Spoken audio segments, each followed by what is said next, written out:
Hi, thank you for watching Digging to China. I'm Dong Shong. If you have not done so already, please subscribe to my channel. Thank you very much. On Sunday, May 15th, graduated students at China's elite Peking University staged a protest over the school's decision to erect a sheet metal wall to keep them further isolated on campus while allowing faculty to move and go freely. The protest is the latest example of student dissent in response to the controls that include confining students to their dorms for weeks, requiring appointments to use shared bathrooms, and barring them from showering.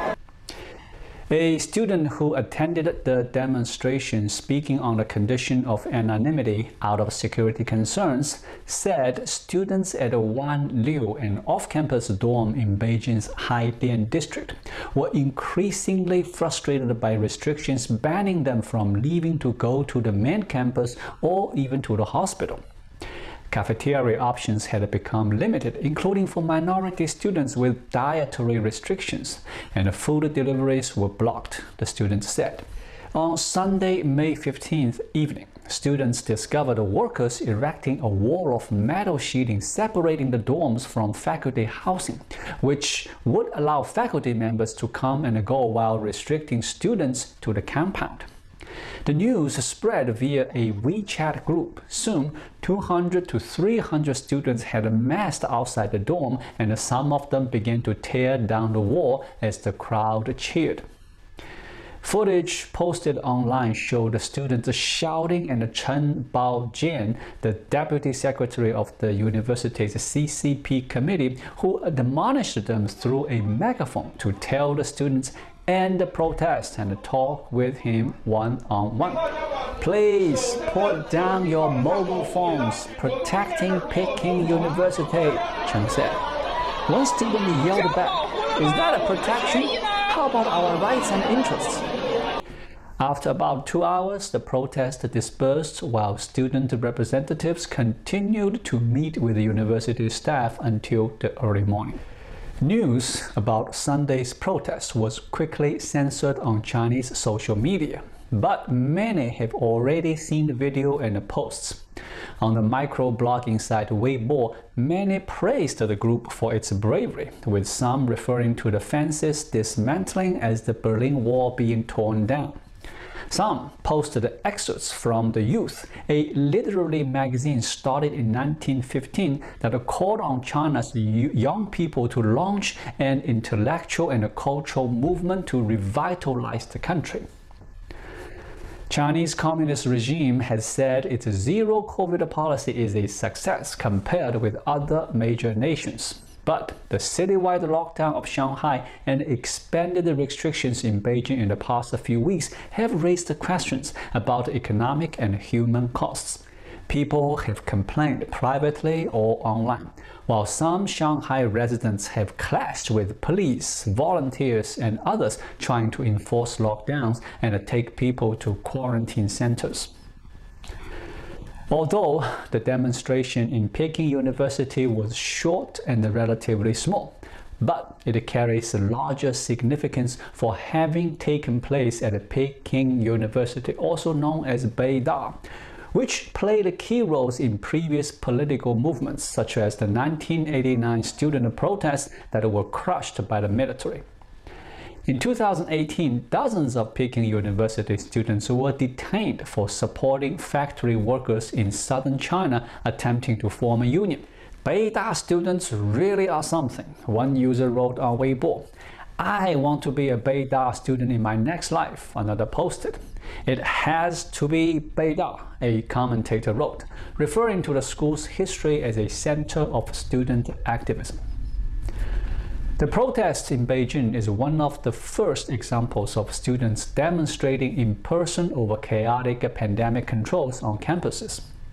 In early May, students at Nankai University, where they had been confined for almost 2 months, hoisted red banners from university buildings to criticize lockdown measures.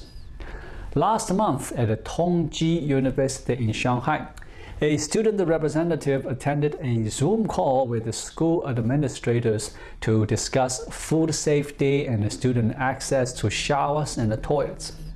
The student grew frustrated when he was not allowed to speak. He then wrote on a presentation slide that he shared silently with the group, "Stop reading from your notes. Anyone can do that. Can you please unmute us?" Last month, students at East China Normal University in Shanghai protested against restrictions on showering. One student, who said she had not showered in 12 days, used black tape to write on the bathroom door and on shared washing machine, "I want to shower." So far, the protest worked. Peking University leaders met with the student representatives and agreed to remove the sheet metal barrier. Students are now able to commute to the main campus, according to the student who attended the protest. A post from the university said the school set up a dance video games in several dorms in order to placate students. The anonymous student said, "What we did was not anything great or powerful. We just wanted to make normal requests, to be able to commute, to have slightly better food. But I didn't expect it to be so difficult to make such a normal request. Still, I also didn't expect even this small act of resistance could make so many people feel a little bit of hope and strength.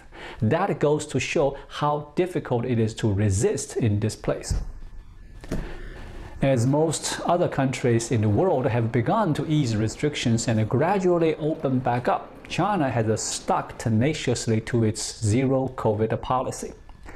In Beijing, authorities last week restricted more residents to their homes in a now 3-week-long effort to control a small but persistent COVID-19 outbreak in the Chinese capital. 7 adjoining areas in the city's Fengtai district were designated lockdown zones for at least 1 week, with people ordered to stay at home in an area covering about 4 kilometers by 5 kilometers.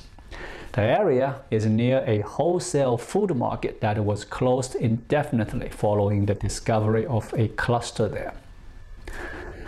The added restrictions come as Shanghai slowly starts to ease a citywide lockdown that has trapped most of its population for almost 2 months. Most of the Beijing is not locked down, but the streets are much quieter than usual, with many shops closed and people working from home. However, fears of lockdown swell in Beijing amid new COVID outbreak. Thank you for watching. Please leave a comment and subscribe to my channel. Just click the subscribe button right here. I'll see you again shortly. Until then, be well.